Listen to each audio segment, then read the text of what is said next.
ఈ సీజన్ ఐపీఎల్లో ముంబై ఇండియన్స్ తొలి మ్యాచ్కు కెప్టెన్ హార్దిక్ పాండ్యా దూరం కానున్న సంగతి తెలిసిందే.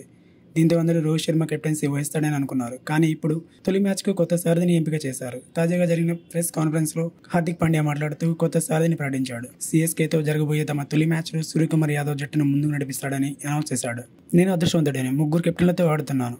రోహిత్ శర్మ, సూర్యకుమార్ యాదవ్, జస్ప్రీత్ బుమ్రా వారెప్పుడూ నాకు మద్దతుగా నిలుస్తారు అని హార్దిక్ పాండ్యా అఫీషియల్గా చెప్పాడు.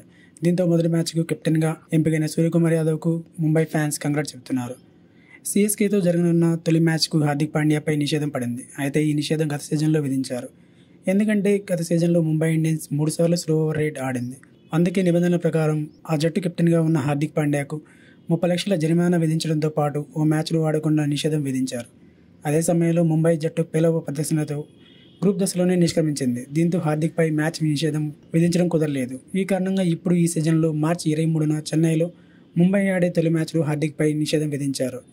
దీంతో సీఎస్కేతో మ్యాచ్లో పాండ్యాకు బదులుగా సూర్యకుమార్ యాదవ్కు కెప్టెన్సీ బాధ్యతలు అప్పగిస్తూ అధికారికంగా ప్రకటించారు.